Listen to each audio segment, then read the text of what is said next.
Shalom, selamat bertemu kembali dalam channel YouTube saya, Pendeta Agnes N. Saragi.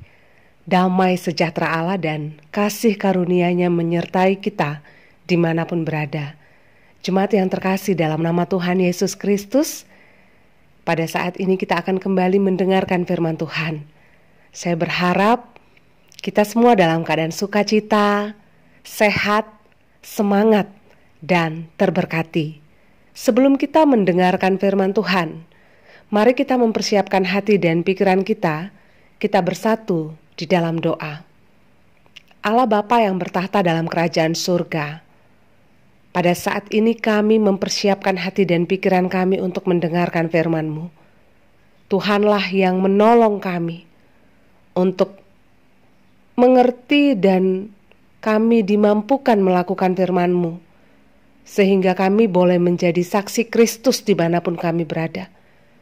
Menjadi saksi atas kematian dan kebangkitan Yesus yang sudah kami terima secara pribadi.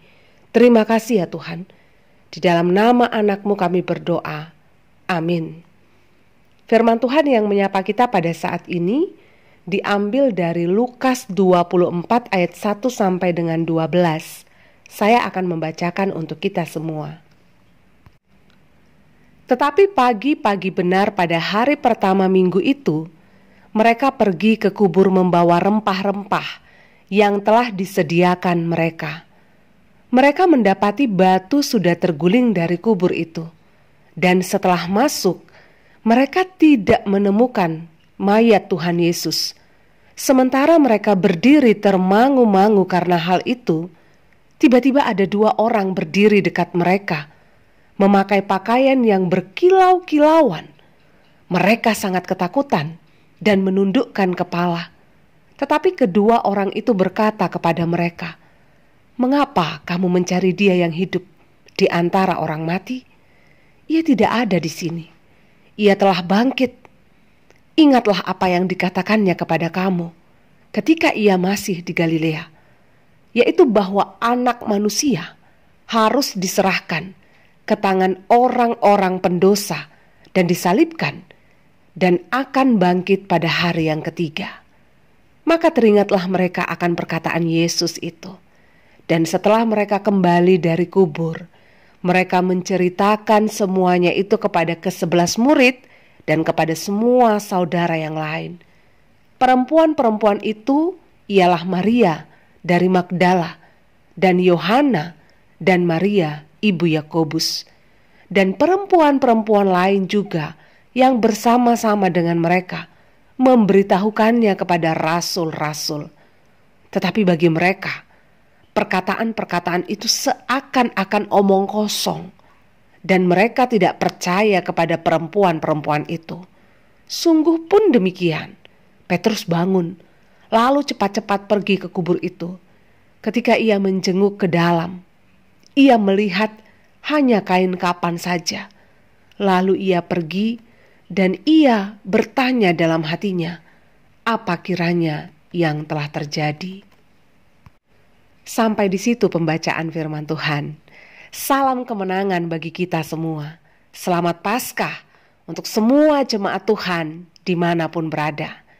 Jemaat yang terkasih dalam nama Tuhan Yesus Kristus, kematian dan kebangkitan Yesus adalah kenyataan yang paling berharga yang terjadi di sepanjang sejarah kehidupan Kristiani, di mana Allah telah menyatakan kasih-Nya dengan membawa terang ilahi ke dalam dunia kegelapan melalui Yesus Kristus. Allah telah mengalahkan dosa dan maut. Ini merupakan kejadian yang belum pernah terpikirkan oleh manusia ya. Bahkan bagi manusia pun peristiwa ini sangat tidak mungkin sebenarnya. Namun hari kemenangan itu telah terjadi, telah tiba gitu, di mana firman dan janji Allah telah digenapi, sehingga semua orang percaya bersukacita dan bersorak-sorak, sebab kebangkitan Yesus telah membangkitkan harapan dan keputusasaan. Jemaat Tuhan, dalam Injil Lukas sangat jelas dicatat tentang segala sesuatu yang diajarkan Yesus mulai dari kelahiran, kehidupan, dan pelayanan, kematian, kebangkitan, dan kenaikan Yesus. Lukas sebagai non-Yahudi yang sudah mengalami pertobatan menyaksikan dan menjelaskan kepada kita semua bahwa keselamatan yang telah dikerjakan Allah melalui kematian dan kebangkitannya ditujukan untuk semua bangsa, untuk semua orang tanpa terkecuali.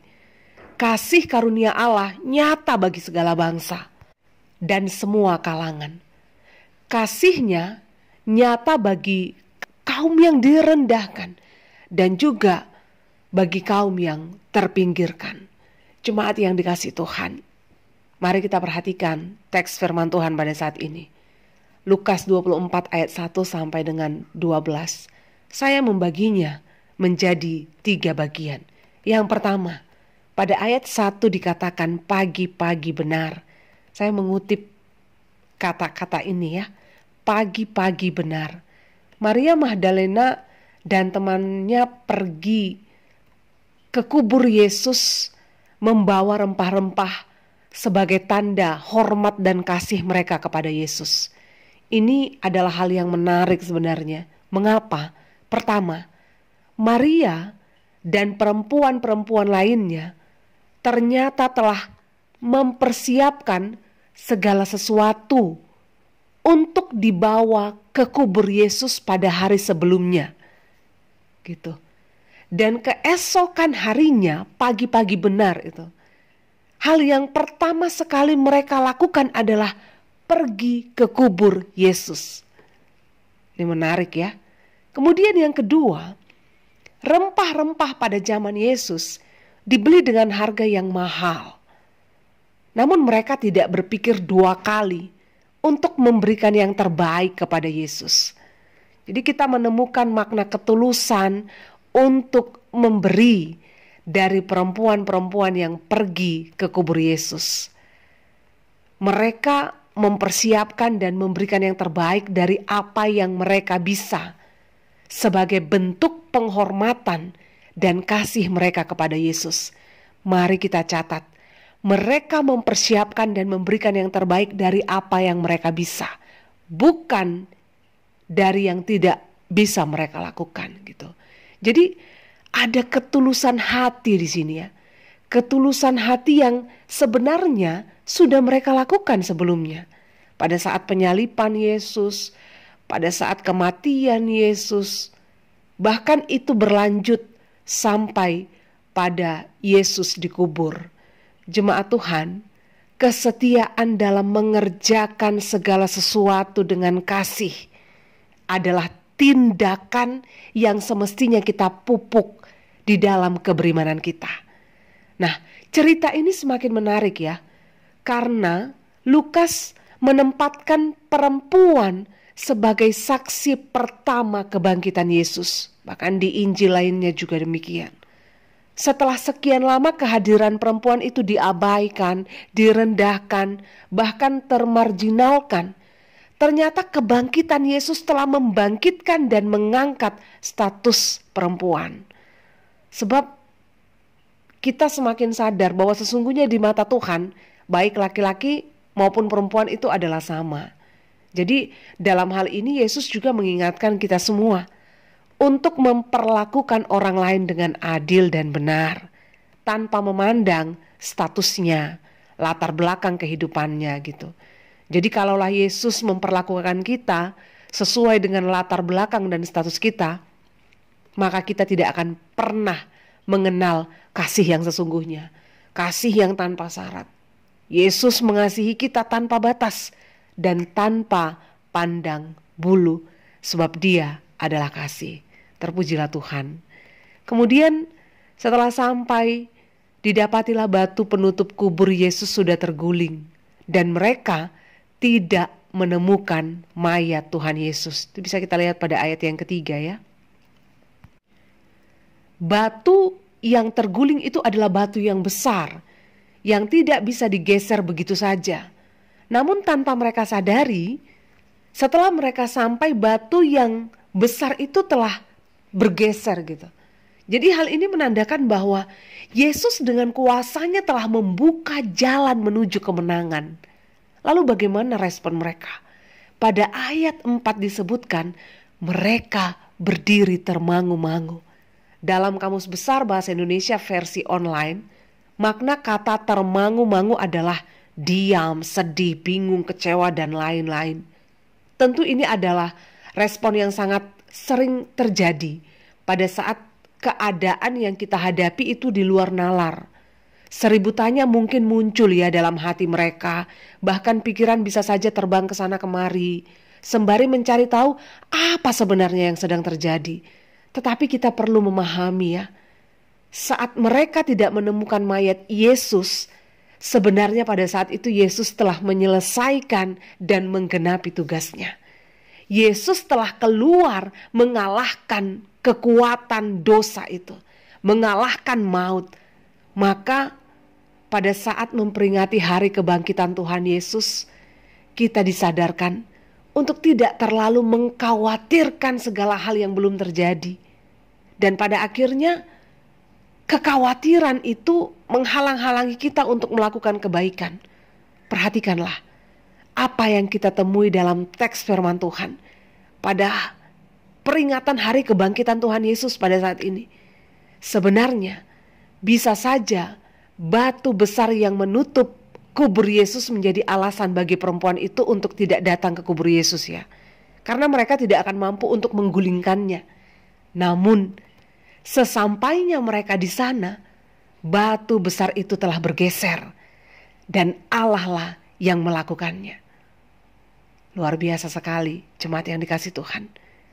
Dan tanpa kita sadari, Allah juga sering sekali melakukan itu dalam hidup kita. Dia sering sekali menggeser batu kekhawatiran kita, batu ketakutan kita, batu keegoisan kita, kesombongan kita. Namun kita sering tidak menyadarinya, sehingga batu kekhawatiran itu tetap menetap dalam hati kita. Kita tetap menjadi orang yang takut, kita tetap menjadi orang yang egois, kita tetap menjadi orang yang sombong. Pada saat ini Tuhan mau katakan dia sudah bangkit. Yesus sanggup menggeser batu itu. Jangan takut. Amin. Amin. Kemudian yang kedua, ia tidak ada di sini. Ia telah bangkit. Jadi pernyataan ini adalah kesaksian yang disampaikan oleh 2 orang yang berdiri dekat mereka. Dalam Injil lain, yang berdiri dekat mereka adalah malaikat ya. Dan 2 orang yang disebutkan dalam teks ini sepertinya merujuk kepada malaikat juga. Sebab mereka disebutkan memakai pakaian yang berkilau-kilauan, yang diperintahkan Allah untuk menyampaikan berita kebangkitan. Nah, kehadiran mereka tentunya ingin memberitahu dan menegaskan bahwa Yesus benar telah bangkit dan hidup. Yesus telah meninggalkan kuburan itu dan tidak ada satu kuasa pun yang dapat menahan atau mengikatnya. Peristiwa ini membuktikan kepada kita bahwa ia adalah satu-satunya yang mampu mengalahkan dunia kematian dengan kasih dan kerelaan yang sebesar-besarnya. Peristiwa ini telah menyadarkan Maria dan perempuan-perempuan lainnya. Begitu rapuhnya lah mereka untuk mengingat setiap perkataan dan firman yang telah disampaikan Yesus semasa hidupnya. Entah karena mereka lupa atau karena panik ya. Sebab jika mereka mengingat apa yang dikatakan Yesus, Anak Manusia harus diserahkan ke tangan orang-orang berdosa dan disalibkan dan akan bangkit pada hari yang ketiga. Jika mereka mengingat ini, mereka tidak akan mencari Yesus di kuburan ya. Karena sebenarnya kuburan bukan tempat Yesus gitu. Namun sebagai manusia memang kita sangat rapuh untuk bisa mengingat-ingat setiap firman Tuhan yang kita dengarkan, setiap firman Tuhan yang kita baca, bahkan setiap firman Tuhan yang sudah kita renung-renungkan. Dan kenyataannya untuk menjadi rapuh itu sangat mudah. Namun untuk menjadi kuat sangat sulit. Karena masalah pun datangnya gak pernah permisi. Penyakit bisa datang kapan saja dan tiba-tiba. Konflik pun bisa muncul kapan saja. Lalu kita marah atas semuanya itu, kita panik, kita takut, dan sering sekali menyerah. Kita sering lupa berkali-kali Tuhan bilang, jangan takut, sebab aku menopang engkau. Kita sering sekali lupa bahwa berkali-kali Tuhan bilang, akulah penjagamu, akulah penyelamatmu. Engkau akan mendapat saat mencari. Engkau akan diberi saat meminta. Bahkan pintu akan dibukakan saat mengetuk. Masalahnya kita sering nuntut untuk mendapat padahal kita belum total dalam mencari. Kita sering menuntut untuk diberi banyak padahal kita belum sungguh meminta. Kita sering meminta Tuhan bekerja sesuai maunya kita. Dan kita sulit sekali untuk menunggu, sulit untuk bertahan dalam proses. Karena tanpa kita sadari, dunia menyuguhkan kita hal yang instan-instan. Lalu kita juga menuntut Tuhan untuk bekerja secara instan, bekerja sesuai dengan caranya dunia dan sesuai kehendak kita. Jemaat Tuhan, kebangkitan Yesus menjadi alasan yang sangat kuat untuk kita menaruh keyakinan yang sepenuh-penuhnya terhadap firman dan janji Allah. Maka mari kita sama-sama berjuang. Tidak sekedar mengingat firman-Nya, tetapi hidup di dalam firman Tuhan. Sebab firman-Nya adalah firman yang hidup. Amin. Amin, terpujilah Tuhan. Dan yang ketiga, mereka menceritakan semuanya itu. Setelah menyaksikan apa yang terjadi dan percaya bahwa Yesus tidak ada di kubur, Yesus sudah bangkit dan telah hidup, maka perempuan-perempuan itu dengan penuh keyakinan dan sukacita besar menjumpai ke-11 rasul dan saudara-saudaranya itu. Harapan mereka, kabar sukacita ini menjadi penghiburan di tengah duka yang mendalam. Namun apa yang menjadi respon para rasul dan saudara lainnya? Pada ayat 11 disebutkan bahwa berita itu adalah omong kosong dan mereka tidak percaya. Secara manusiawi, mungkin ini adalah hal wajar, sebab mereka sedang berduka. Mereka baru saja kehilangan guru yang mereka kasihi, dan seluruh harapan dan sukacita mereka juga ikut terkubur. Pada saat itu, mereka merasa tidak memiliki tujuan hidup, tidak memiliki semangat, hidup dalam bayangan maut. Mereka berpikir akan sangat mungkin kalau mereka sedang diincar oleh musuh. Namun ada hal yang terlupakan oleh para rasul pada saat itu. Mereka tidak mengingat apa yang dikatakan Yesus tentang kebangkitannya. Hal yang serupa terjadi dalam kehidupan mereka. Dari hal ini kita bisa sama-sama belajar untuk kembali mengingat-ingat firman Allah dalam segala kehidupan kita, dalam segala apapun yang kita lakukan. Di sisi lain kita melihat respon yang berbeda dalam pribadi Petrus. Dia pergi ke kuburan Yesus dengan tergesa-gesa. Dia menjenguk ke dalam kuburan itu dan mendapati kain kafan yang dulu dipakai untuk membungkus Yesus. Respon dan tindakan orang-orang memang berbeda pada setiap situasi. Ada yang menanggapi dengan berhikmat, ada juga yang tidak. Dan kita masih ingat apa yang dilakukan Petrus ya. Pada waktu penyaliban Yesus, Petrus lari menjauh. Namun kini, Petrus berlari mendekat ke kuburan Yesus. Jemaat Tuhan, perubahan ke arah yang lebih baik akan terus terjadi selama kita berpengharapan di dalam Tuhan. Saya mengutip apa yang dikatakan Paulus dalam 1 Korintus 15 ayat 3 sampai dengan 4.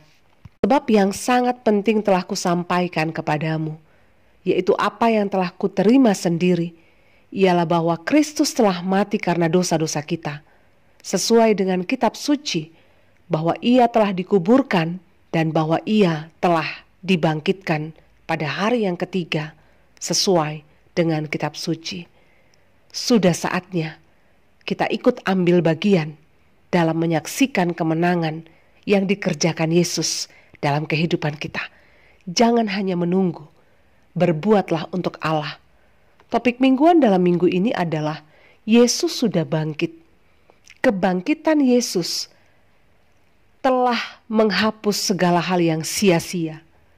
Ya, walaupun kita menderita, ternyata hidup kita tidak akan menjadi sia-sia. Walaupun kita sering dianiaya karena iman percaya, ternyata perjuangan itu nanti tidak akan menjadi sia-sia. Walaupun pada akhirnya fisik kita mati, ya kematian itu tidak akan menjadi sia-sia. Sebab Tuhan hidup, maka kita hidup.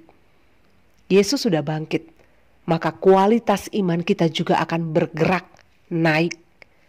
Tidak berhenti pada suatu waktu dan keadaan. Sebab Tuhan yang kita percayai adalah Tuhan yang hidup. Akan ada keajaiban-keajaiban yang kita temukan di sepanjang waktu di kehidupan kita. Dan mari kita ingat bersama-sama. Karena Tuhan Yesus sudah bangkit, maka bangkitlah dan menjadi teranglah di tengah-tengah dunia, agar kebangkitannya mengubah hidup mereka yang percaya kepadanya dan yang melakukan perintahnya. Salam kemenangan. Amin. Kita bersatu di dalam doa. Bapa di dalam surga, terima kasih untuk firman yang sudah kami dengarkan. Terima kasih untuk pengorbananmu di kayu salib. Dan kami sungguh tahjub ya Tuhan ketika Engkau bangkit, mengalahkan maut, mengalahkan dosa.